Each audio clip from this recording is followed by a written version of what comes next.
The penthouse on the 67th floor of the Sterling Tower wasn't just a home, it was a statement. Floor-to-ceiling windows framed the Chicago skyline like a living painting, the lights of the city stretching out like stars that had fallen to earth. Inside, every surface gleamed.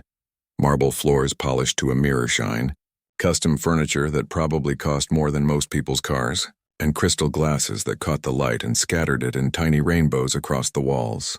It was the kind of place where silence felt expensive, and even the air seemed filtered to remove anything ordinary.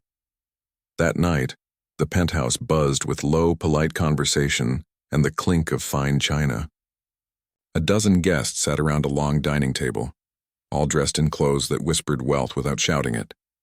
They were investors, board members, people who moved markets with a phone call. At the head of the table sat the man who owned it all, the CEO of one of the fastest-growing tech companies in the country. He didn't need to raise his voice to be heard. When he spoke, the room leaned in slightly as if pulled by an invisible thread. But while the guests sipped imported wine and debated stock valuations, another kind of work was happening just out of sight. In the kitchen, down the hall, and in the quiet corners of the grand living space, a small team moved like ghosts. They refilled water pitchers, cleared empty plates, wiped invisible smudges from glass surfaces. They were the staff, essential yet expected to be unseen. Among them was a woman in her late 40s with tired eyes but steady hands. She'd been working in this building for over 10 years. First as a cleaner in the lower offices, then, after proving herself reliable and discreet, as part of the private household team for the CEO. She wore a simple gray uniform, neat but not flashy. Her name tag read Elena, though most of the guests never bothered to learn it. To them, she was just the help.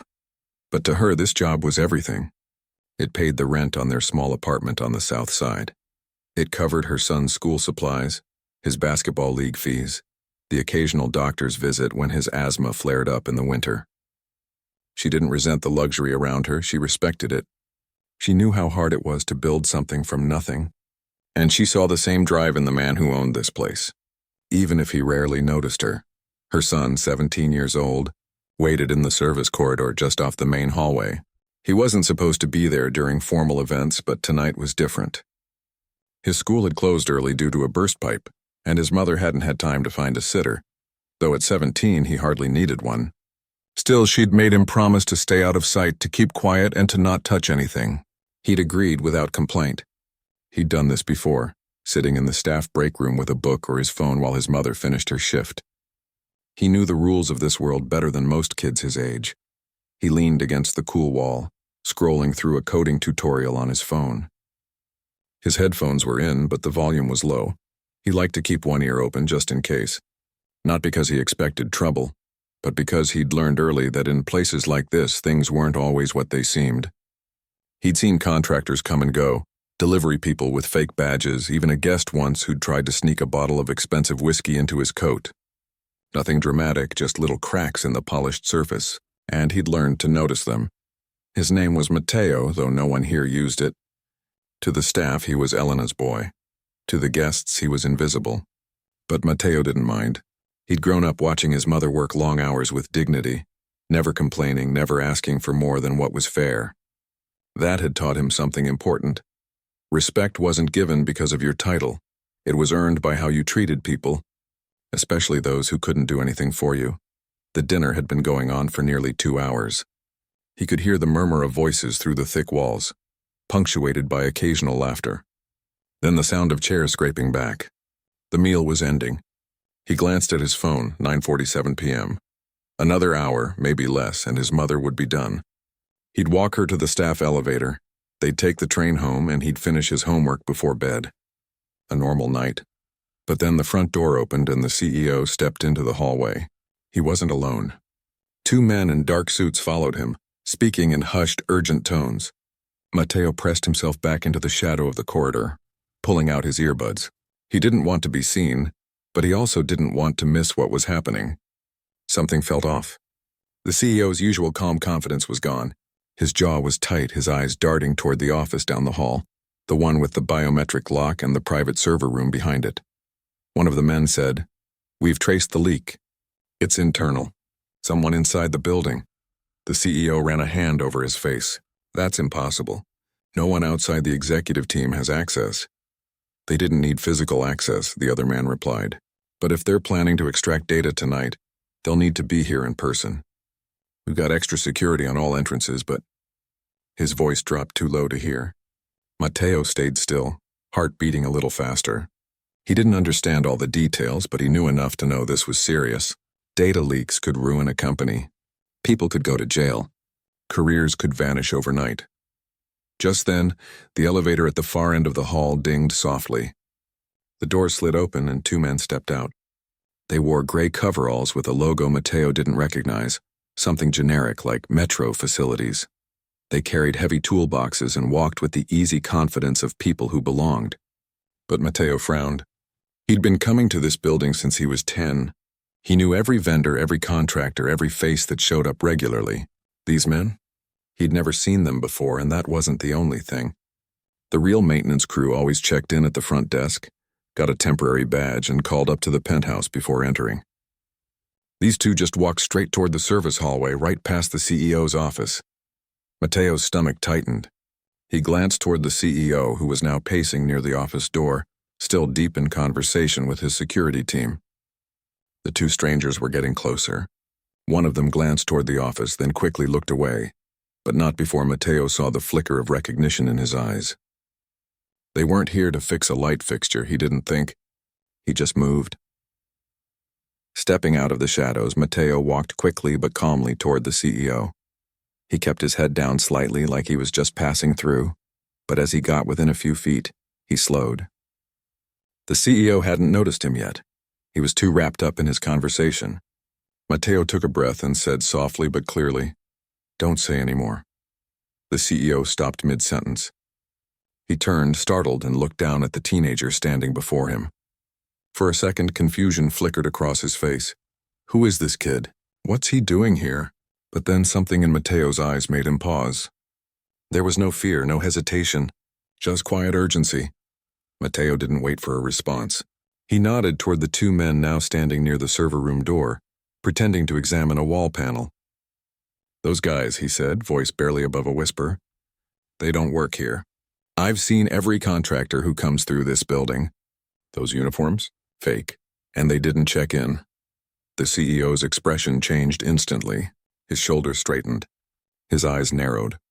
He gave a tiny nod, almost imperceptible, and stepped back, pulling out his phone with one hand while subtly signaling to his security team with the other. Matteo didn't stay to watch. He turned and walked back toward the service corridor, heart pounding now but his steps steady. He found his mother just coming out of the kitchen, wiping her hands on a towel. "Ready to go?" she asked, her voice warm but tired. "Yeah," he said, forcing a calm he didn't quite feel. "Just, let's take the service elevator." "Okay." She studied his face for a second, then nodded. She knew that look. Her son didn't get nervous easily. When he did, she listened. As they walked away, neither of them looked back. But behind them, in the gleaming hallway of the penthouse, everything was about to change. The CEO watched the two men for a long moment. Then he spoke into his phone, voice low and sharp. "Lock down the server room now and get me building security on line 2. The dinner guests were still laughing in the dining room, unaware that a quiet teenager had just stopped a disaster before it even began. And Matteo? He kept walking, his mind already racing ahead, not with fear but with a strange, quiet certainty. He'd spent his whole life being overlooked. But tonight, for the first time, someone had seen him. Really seen him. And that changed everything. The elevator doors closed with a soft sigh, sealing Matteo and his mother inside the quiet, slightly worn service car that smelled faintly of lemon cleaner and old metal. The penthouse floor indicator blinked off and the numbers began their slow descent. 67, 66, 65. Each floor felt like a step further from the tension that had just crackled in the hallway above. Matteo leaned against the back wall, arms crossed, eyes fixed on the floor numbers, but his mind was still upstairs, replaying every second. His mother stood beside him, quiet for a long moment. She didn't ask what happened right away. She knew her son. He wasn't the type to make a scene or speak without reason. If he'd said something to the CEO, actually stepped into that world, it meant something serious had gone down. "You okay?" She finally asked, her voice low, just for him. Mateo nodded but didn't look at her. Yeah, just weird. Tonight, weird how? He hesitated. He didn't want to scare her. She worked hard for that job, and if something went wrong, if someone blamed her for him being there, it could cost her everything. But he also knew she deserved the truth. Those two guys in the hallway, he said slowly. The ones in gray. They weren't supposed to be there. His mother's eyes widened slightly. You sure? I've been coming here since I was 10, he said. I know the real maintenance crew. They always sign in, always wear blue badges. These guys no badges. Wrong logo. And they were standing too close to the server room. She was silent for a beat. Then she reached out and squeezed his arm. You did the right thing, she said firmly. If something felt wrong, you spoke up. That's courage. Mateo let out a breath he didn't realize he'd been holding. He hadn't been sure how she'd react. Maybe worry, maybe scold him for getting involved. But she saw it the way he did. Not as meddling, but as paying attention. The elevator reached the lobby level and dinged. They stepped out into the cool night air, joining the stream of people heading toward the train station. The city hummed around them, taxis honking, distant sirens, laughter from a group of friends leaving a bar. Normal life, but Mateo couldn't shake the feeling that something big was still unfolding upstairs. Back in the penthouse, the CEO stood frozen for just a second after the boy disappeared down the hall. Then he moved fast. He tapped a code into his phone, and within seconds, a red alert flashed on every security monitor in the building. Unauthorized personnel near server room B. Lockdown initiated. The two men in gray coveralls didn't notice at first. One knelt by the server room door, pulling a small electronic device from his toolbox. The other kept watch, glancing casually toward the dining room. They thought they had time. They thought no one was paying attention. But the heavy door to the server room clicked shut with a final mechanical sound. A red light above it blinked on. The man with the device cursed under his breath and tugged at the handle. Locked. What the? His partner muttered. Before they could react, two security guards in dark uniforms appeared at the end of the hall, moving quickly but quietly. Gentlemen, one said, voice calm but firm. Can I see your badges? The men exchanged a look. Then, without a word, they dropped their toolboxes and bolted toward the service stairwell. Alarms blared. Not loud enough to disturb the dinner guests, but sharp and urgent in the staff corridors. The CEO watched from the hallway, phone pressed to his ear. They're running, he said. Seal the lower exits. And get me footage from the East Service elevator. Now. Inside the dining room, the guests barely noticed. A waiter refilled wine glasses. Someone made a joke about quarterly reports. Life in the penthouse went on, polished and uninterrupted while chaos unfolded just behind the scenes. Downstairs, Mateo and his mother boarded the train. He sat by the window watching the city lights blur past. His phone buzzed in his pocket. He pulled it out. No message, just a notification from a news app. Tech giant Langford Systems stock drops 8% after whistleblower allegations.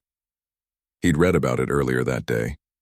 Someone had leaked internal emails suggesting the company collected user data without consent. The CEO had denied it publicly, but rumors were spreading fast. Now, with those two men trying to break into the server room, Mateo's stomach twisted. This wasn't just corporate espionage. This was about proof. If they'd gotten in, they could have planted fake evidence or stolen real files to leak to the press. Either way, it would look like the CEO was guilty. And if the company collapsed, his mother would lose her job. Hundreds of people would lose theirs. He hadn't thought about that before. He'd just acted. At home, their apartment was small but clean, a one-bedroom with a fold-out couch in the living room that Mateo slept on. His mother made tea while he changed out of his school clothes. She didn't turn on the TV. She knew he didn't like the noise when he was thinking. He sat at the kitchen table staring at his laptop. He opened a private browser window and typed in the building's public security portal, something he'd found months ago while researching for a school project on urban infrastructure. Most people wouldn't know it existed, but Mateo had a knack for finding hidden corners of the internet. The portal showed live updates on building alerts, fire drills, elevator maintenance, power outages. Right now, it read, Security alert, unauthorized access attempt, penthouse level, incident contained. He exhaled. They'd stopped them, but then a new thought hit him. How did those men get past the front desk? How did they know the server room layout? Someone inside must have helped them. He didn't say anything to his mother. She was already washing dishes, humming softly, a habit she had when she was trying to calm her nerves. He knew she was worried even if she didn't show it. Later that night, as he lay on the couch with his headphones on, listening to a podcast about ethical hacking, his phone rang. Unknown number, he almost didn't answer, but something made him swipe green. Mateo, a man's voice asked. Deep calm but with an edge of urgency. Who's this? It's the man from the penthouse. The one you spoke to tonight. Mateo sat up straight. His heart thudded. Oh, I need to see you tomorrow, early before your mother's shift. Mateo hesitated. Why? Because you saw something no one else did, and I think you might be the only person who can help me figure out who's behind this. Mateo glanced toward his mother's closed bedroom door. I don't know. Please, the man said, and for the first time his voice sounded less like a CEO and more like a person. Tired, maybe even scared. This isn't just about my company. It's about trust, and right now I don't know who to trust. Mateo thought about it. He wasn't naive. He knew powerful people could be dangerous, but he also knew what it felt like to be ignored, to be treated like you didn't matter. And this man had listened to him. Really listened, okay, Mateo said, but only if my mom knows. There was a pause. Then, fair enough. They agreed to meet at 7 a.m. in the building's staff lounge, neutral ground, public enough to be safe, private enough to talk. The next morning, Mateo woke before his alarm. He made coffee for his mother and left a note. Gone to meet him. Back before your shift. Love you. She found it when she got up. She read it 3 times. Then she called her sister. He's meeting the CEO, she said, voice tight. Alone. He's 17, Elena, he's smart. And from what you told me, this man owes him. I know, she said. But this world, it eats good kids like him for breakfast. Still, she didn't stop him. Because deep down she knew her son wasn't just good, he was sharp. And sometimes sharp was what the world needed. At 6:55 a.m., Mateo stood outside the Sterling Towers service entrance. The city was just waking up. Delivery trucks rumbling, street sweepers hissing, early commuters hurrying past with paper cups in hand. He wore jeans, a hoodie, and his worn-out sneakers. No fancy clothes. No pretense, the CEO was already there. Sitting alone in the staff lounge. A small room with mismatched chairs, a coffee machine that always leaked, and a bulletin board covered in shift schedules and lost and found notices. He looked different in daylight, less polished. His suit was wrinkled, his tie loose. Dark circles under his eyes. He stood when Mateo entered. Thanks for coming.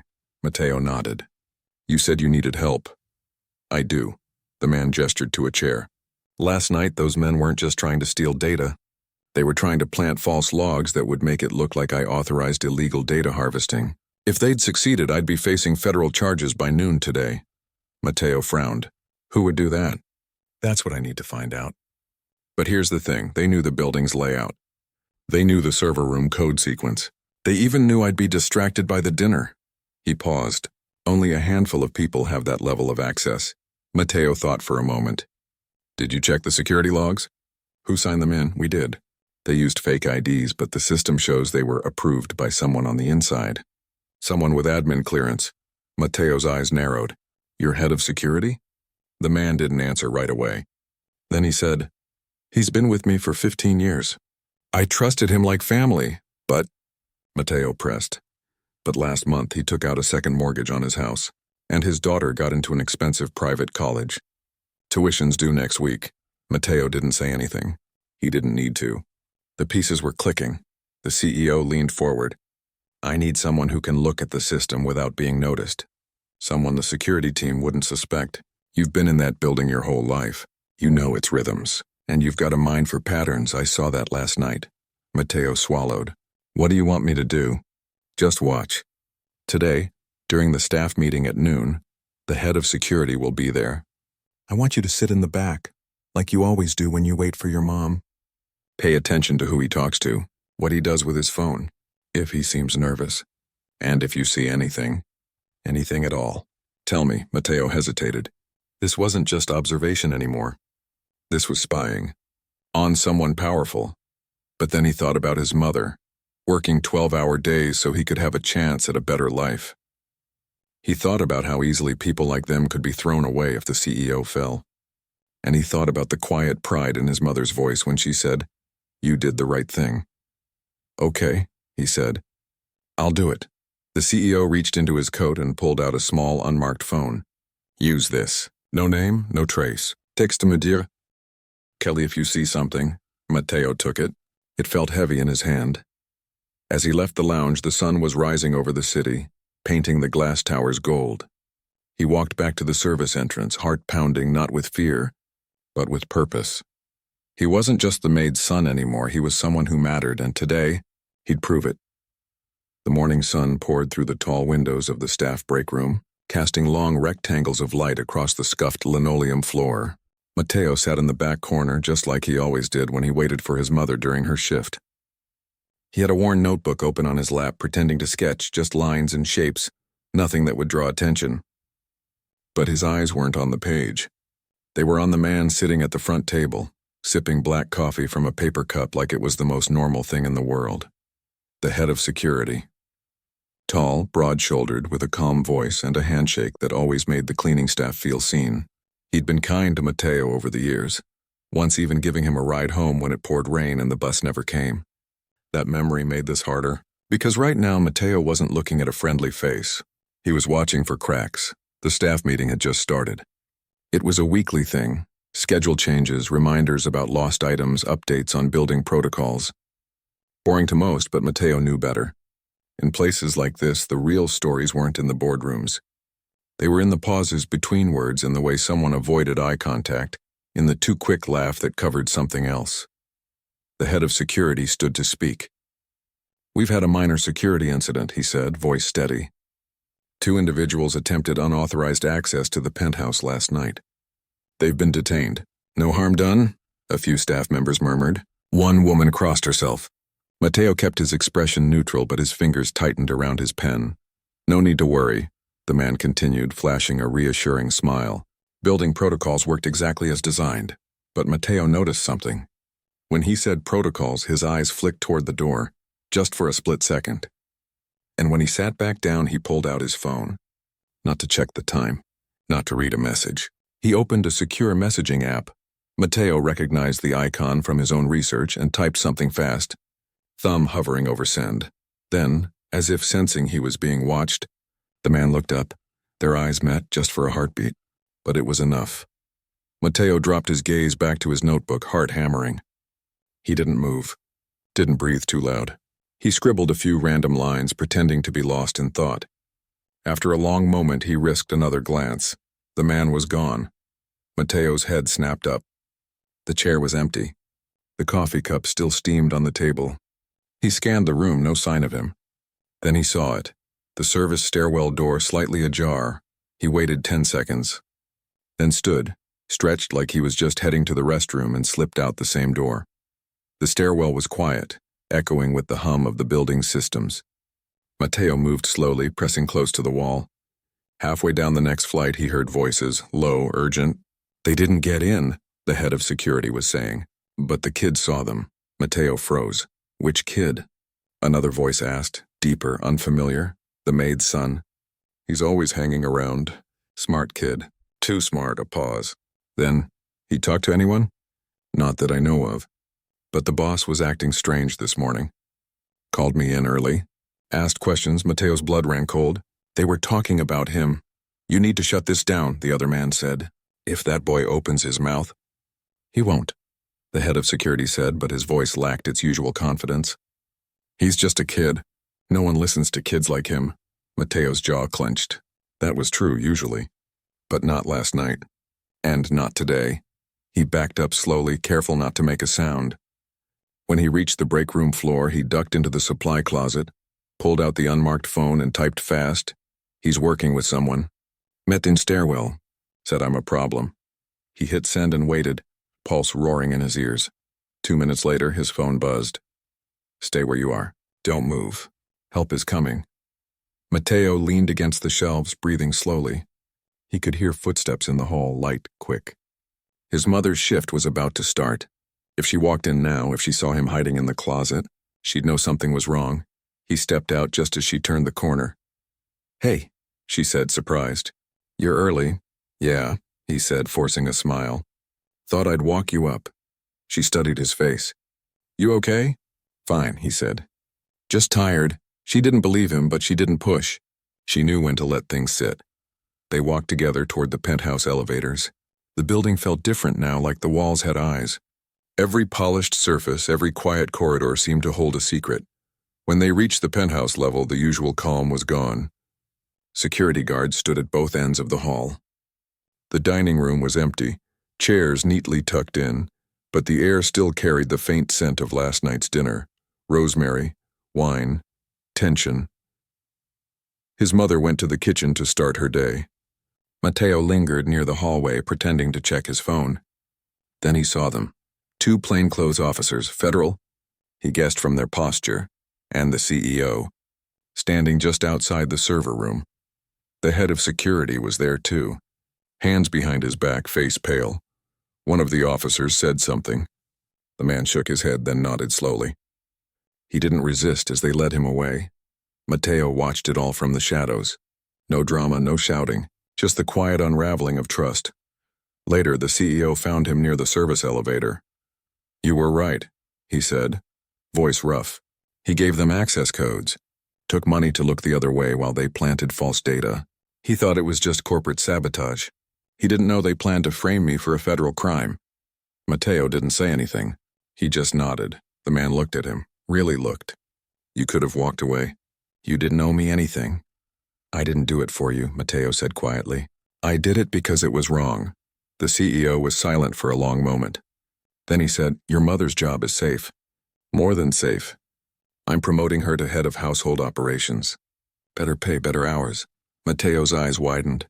She'll be in charge of the whole staff?" "Yes, and I want to do more." He paused. "I want to pay for your college." Matteo blinked. "What?" "You're clearly brilliant. You noticed details trained professionals missed. You stayed calm under pressure. You have a future in this world if you want it." Matteo shook his head. "I don't want charity." "This isn't charity," the man said gently. "It's investment. In you." Matteo looked down at his shoes, scuffed, 2 years old, held together with duct tape on the inside. He thought about his mother working double shifts so he could take AP classes. He thought about the coding boot camp he'd applied to but couldn't afford. He thought about how, for the first time, someone saw him not as the helps kid, but as someone with something to offer. But then an idea sparked. "What if," he said slowly, "instead of just paying for school, you let me learn from the inside?" The CEO raised an eyebrow. "What do you mean?" "I've been teaching myself cybersecurity since middle school. I build firewalls for fun. I track data leaks on public forums. I even found a flaw in your building's visitor log system last year. I told the front desk, but they never fixed it." The man stared at him. "You did?" Matteo nodded. "I don't just notice things. I understand how they connect." A slow smile spread across the CEO's face. "You're asking for an internship." "Not just any internship," Matteo said. "In your cybersecurity division. Let me work on real problems. Let me help protect people. Not just CEOs, but regular folks whose data gets sold without their knowledge." The CEO was quiet for a long time. Then he said, "You realize that division is highly classified. You'd need clearance, training, supervision." "I'll do whatever it takes," Matteo said. "I don't need special treatment. Just a chance." That afternoon, while the building buzzed with quiet rumors about the security reshuffle, Matteo sat with his mother in the staff lounge during her break. He told her everything: the meeting, the offer, his request. She listened without interrupting. When he finished, she reached across the table and took his hand. "You're not doing this just for yourself, are you?" she asked softly. He shook his head. "I want to build something that helps people like us. People who don't have lawyers or PR teams. People who get erased when big companies make mistakes." Tears welled in her eyes, but she smiled. "Your father would be so proud." Matteo's throat tightened. His dad had passed when he was 8. Worked construction, fell from a scaffold. No insurance. They'd barely made it through that year. That was why his mother worked so hard. Why he never asked for new shoes or video games. Why he learned to fix things himself. I just want to make sure no one else gets left behind, he said. She squeezed his hand. Then you say yes. But you stay grounded. You remember who you are. I will, he promised. The next day, official paperwork arrived, not for a handout, but for a junior cybersecurity trainee position, starting that summer. Full stipend, mentorship, access to real systems under supervision, and a note at the bottom handwritten. You saw what others ignored. Now help us build a system that sees everyone. That evening, Matteo sat on their apartment's fire escape, laptop open, reviewing encryption protocols. The city stretched out below him. Millions of lives, millions of stories. Most of them invisible to the people at the top, but not to him. He'd spent his whole life in the back room.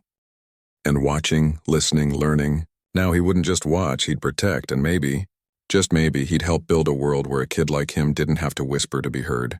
He could speak, and people would listen. The summer after that night in the penthouse didn't feel like a summer at all. For most kids Matteo's age, it meant lazy days, video games, maybe a part-time job at a fast food place.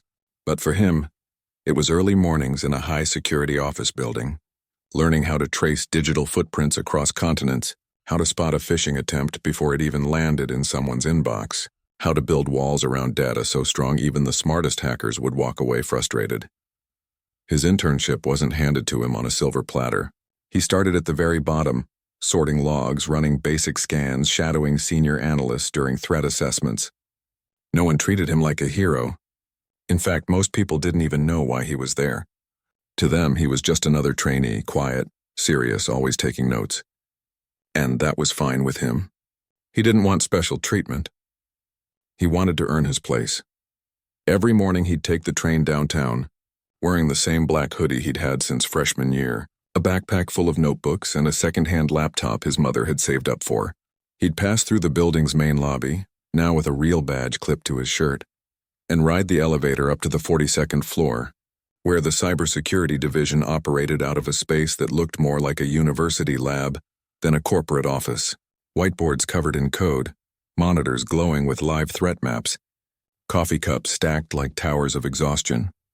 His mentor was a woman in her 50s named Diane, sharp-eyed, no nonsense, with a dry sense of humor and a reputation for spotting talent. She'd been skeptical at first. "You're the kid who stopped that breach in the penthouse?" She'd asked on his first day, arms crossed. Prove it wasn't luck, so he did. Within 2 weeks, he flagged a suspicious pattern in employee login attempts. Someone was testing weak passwords late at night, using a method most systems wouldn't catch. It turned out to be a former contractor trying to sell access to a competitor. Diane didn't say much when the team shut it down, but she left a coffee on his desk the next morning with a sticky note. Not bad. That was high praise. At home, things were changing too. His mother's new role meant she no longer cleaned floors or scrubbed dishes. She managed the entire household staff, scheduling, training, even helping design better protocols for guest privacy. She wore a new uniform, crisp and professional, with a small gold pin that said, Operations Lead. The other staff treated her with respect, not just because of her title, but because she'd always treated them fairly, even when she was at the bottom. She came home tired but lighter, less worry in her eyes. Sometimes she'd sit at the kitchen table while Matteo worked on his laptop, and she'd just watch him, like she was making sure he was real. "You eating enough?" she'd ask, pushing a plate of beans and rice toward him. "Yeah, Ma," he'd say, not looking up. "Just finishing this firewall config." She'd smile and go back to her own work. Budget sheets, staff requests, the quiet machinery of running a home for someone who owned half the city. But the real test came 3 months into the internship. The company was rolling out a new privacy feature, one that would let users see exactly what data the app collected and deleted with one click. It was bold, unprecedented, and it made a lot of powerful people nervous. One afternoon, Diane called Matteo into the secure briefing room. The blinds were closed. 3 senior analysts sat around the table, faces grim. "We've got a leak," Diane said without preamble. "Someone inside the company is feeding details about the privacy rollout to a rival firm. They're planning to copy it, launch first, and sue us for intellectual theft." Matteo frowned. "How do you know it's internal?" "Because the leaked documents include internal meeting notes, Stuff that never left this building, one analyst said. And they're encrypted with a key only 5 people have access to. Mateo's stomach dropped. Including the CEO? Diane nodded. And me. And 2 others and... You, Mateo went still. Me? You've been in the project channel since week 2, she said gently. You have clearance. That doesn't mean we think it's you, but it means we have to look at everyone. He understood. Trust was earned, but security didn't run on feelings. Still, it stung. For the next week, he was watched. His logins were monitored. His network activity flagged. He wasn't allowed near the core files. It felt like being back in the hallway of the penthouse, seen, but not trusted. But instead of getting angry, he got curious. If someone was leaking data, they weren't doing it through normal channels. Too many eyes, so how? He started reviewing old system logs, not just from the current project, but from the past 6 months. He looked for anomalies, odd login times, unusual data transfers, even small changes in file metadata. Most people wouldn't notice, but Mateo had spent years noticing what others ignored. Then he saw it. A file had been accessed at 2:17 a.m. from a terminal in the executive assistant's office.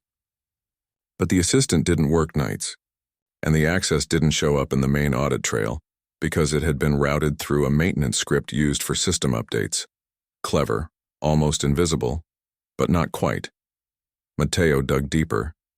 The script had been modified 3 weeks earlier by someone with admin rights, someone who knew how to hide their tracks. He traced the change back to a test server, then to a backup log, then to a single IP address that pinged out of the building every night at exactly 2:15 a.m. And that IP.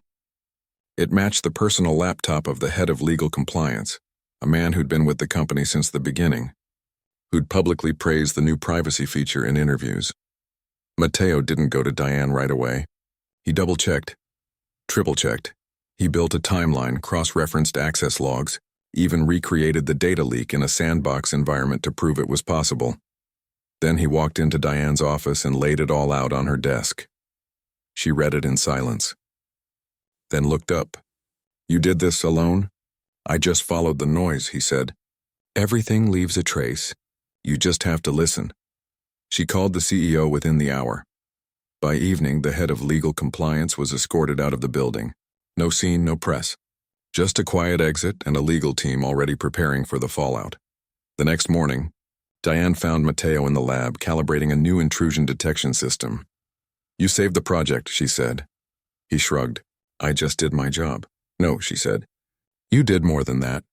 You protected something bigger than code. You protected trust. He looked up then, really looked at her.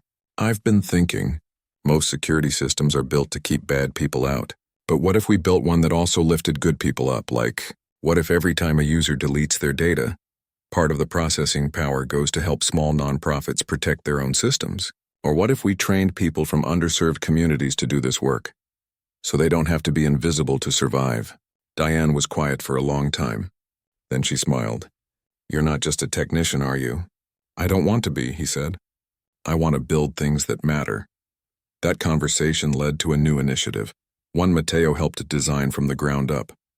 It started small, a weekend workshop for high school students from neighborhoods like his, teaching basic cybersecurity, digital privacy, ethical hacking. No cost, no barriers, just open doors.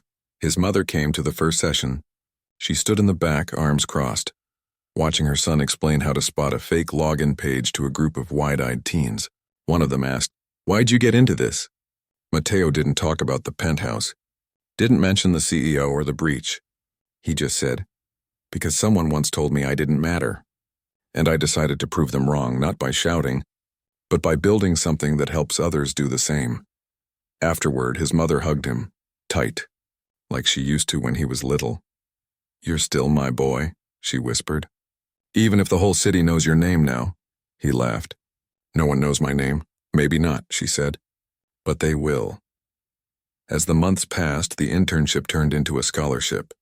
The scholarship turned into a full ride to a top tech university, fully funded with a guaranteed position waiting for him after graduation. But Mateo made one condition. The program had to include a community track. For every student they trained from a wealthy background, they'd sponsor 2 from under-resourced schools. The CEO agreed without hesitation, and slowly, quietly, the boy who once waited in service corridors became a bridge between worlds that rarely spoke to each other. He never forgot where he came from.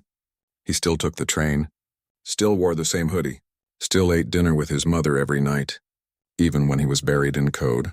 One evening, as they sat on their tiny balcony watching the sunset paint the skyline in oranges and purples, she asked, "Do you ever miss just being a kid?" He thought about it. "I was never just a kid," he said softly. "I was always watching, always learning. Maybe that's not normal, but it's who I am."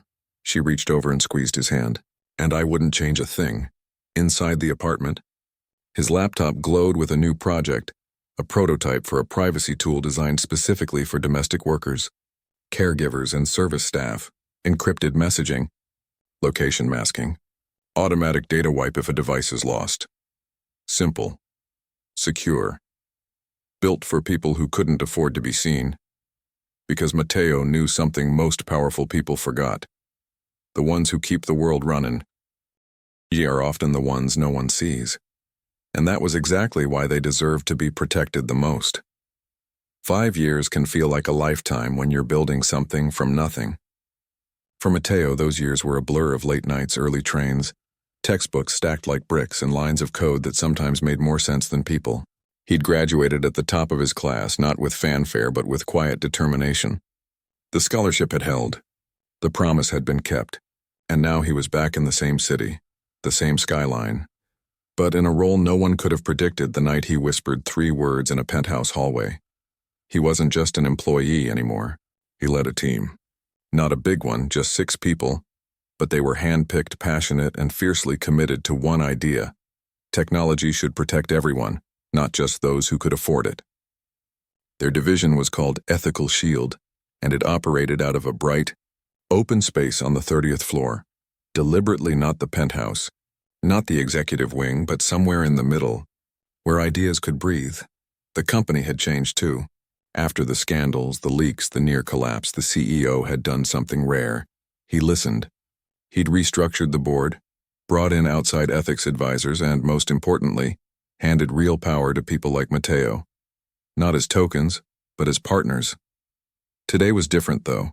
Today wasn't about code or firewalls or threat models. Today was about voices.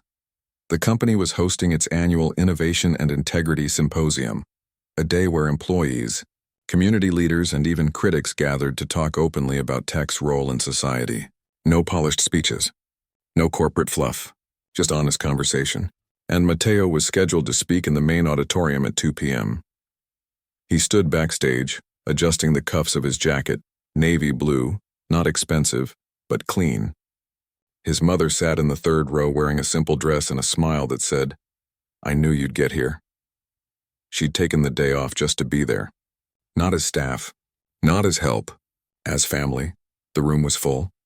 Not just executives in suits, but janitors, delivery drivers, interns, local teachers, even a few high school students from the workshop he'd started years ago. That was the point. Everyone belonged. When his name was called, he walked out without fanfare. No spotlight. Just a mic, a stool, and a screen behind him showing a single phrase. Who does technology see? He didn't start with stats. Didn't quote famous thinkers. He just told a story. "I used to sit in service corridors," he began, voice calm, clear. "Not because I wanted to, but because that's where I was allowed to be. I watched people who owned buildings, companies, even ideas. People who never noticed the hands that kept their world clean, quiet, running. And I learned something. Invisibility isn't a lack of presence. It's a failure of attention." He paused. Let that sink in.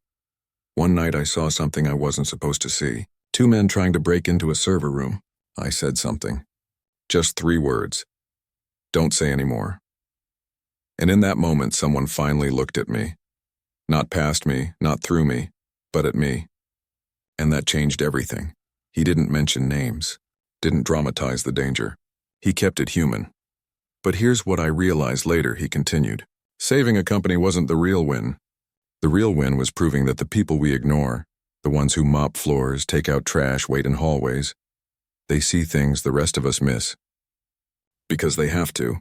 Their survival depends on it. A few people in the back nodded. One woman wiped her eyes. That's why our team built Shield for All, a free privacy tool for domestic workers, caregivers, delivery people. It doesn't just encrypt messages. It alerts you if someone tries to track your phone. It lets you wipe your data with one tap if you feel unsafe. And it's available in 6 languages, with voice commands for those who can't read well. He clicked a button. The screen showed a short video, a woman in a maid's uniform smiling as she demonstrated the app on her phone. "This is Rosa," Matteo said. She works in a hotel downtown. Last month, a guest tried to follow her after her shift. She used the app to send her location to a trusted friend and trigger a fake, low battery alert to throw him off. She got home safe. The room was silent, not out of politeness, but out of respect. "We talk a lot about innovation," Matteo said, stepping closer to the edge of the stage. "But real innovation isn't just faster chips or smarter AI. It's asking, who are we leaving behind? And then building a ladder, not a gate." When he finished, there was no standing ovation, just a long, deep silence, then slow, steady applause that grew until the whole room was clapping. Not for him, he thought, but for the idea that everyone matters. Afterward, people lined up to talk to him. A young intern asked how to join his team. A community organizer wanted to partner on a citywide rollout of the app. Even a few executives, people who once wouldn't have glanced his way, shook his hand and said, "You made me think." But the person he looked for first was his mother. She hadn't moved from her seat. When he reached her, she just stood, pulled him into a hug, and whispered, "You spoke for all of us." Later, as the crowd thinned, the CEO found him near the refreshment table, holding a paper cup of coffee. "Same as always." "You didn't mention me once," the man said, a small smile playing on his lips. Matteo shrugged. "It wasn't about you." "No," the man agreed. "It was about something bigger." They stood in silence for a moment, watching the city through the glass wall. The same skyline Matteo had stared at from a fire escape years ago. But now he wasn't looking up from below. He was standing in the middle of it, helping shape what came next. "You know," the CEO said quietly, "that night in the hallway I thought I was the one in danger, but really I was the one who needed saving from my own blindness." Matteo nodded. "We all do sometimes." The man turned to him. "What's next for you?" "I'm starting a non-profit," Matteo said, "training kids from neighborhoods like mine in ethical tech. Not just how to code, but how to ask, should we build this? Who does it help? Who does it hurt?" "That's ambitious. It's necessary," Matteo replied. "Because if we only teach kids to chase money, we'll keep building a world that only sees the rich." The CEO was quiet for a long time. Then he said, "I'll fund it, fully. No strings." Matteo looked at him. "Why?" "Because you reminded me that leadership isn't about control. It's about creating space for others to lead." That night, Matteo didn't go straight home. He took the train to the south side, walked past the old corner store where he used to buy candy with quarters his mother saved, and stopped in front of his old apartment building. It looked smaller now. The fire escape where he'd coded under streetlights was rusted but still standing. He sat on the steps and pulled out his phone. Not to check emails or messages, just to look at a photo, him and his mother taken the day he got his degree. She wore a borrowed dress. He wore a cap and gown, both of them grinning like they'd won the lottery. He hadn't. But they'd won something better, a future where their story wasn't an exception, but a possibility. Back at the company, changes were already happening. The Shield for All app was being adopted by worker unions across 3 states. The youth training program had wait lists, and in boardrooms that once echoed with talk of profit margins, people were now asking, how does this serve the unseen? None of it was perfect. There were still days when Matteo felt like an outsider, still moments when someone assumed he was there to fix the Wi-Fi, not lead the strategy. But he didn't let it shake him. He'd spent too long being invisible to waste time proving he existed. Instead, he built. He listened. He lifted others up, and every so often, when he passed a service corridor in the Sterling Tower, he'd slow down. Not out of habit, but out of respect, because he knew that somewhere in those quiet halls another kid might be watching, learning, waiting for someone to finally see them. And if that day came, Matteo would be ready. Not as a savior, but as proof that it's possible to rise without forgetting where you started. As he walked home that night, the city lights shimmered like they always had. But now they didn't feel distant. They felt like a promise, flickering, fragile, but full of hope. Because the truth was, the people who keep the world running have always been the ones holding it together. They just needed someone to notice, and sometimes all it takes is a whisper to change everything.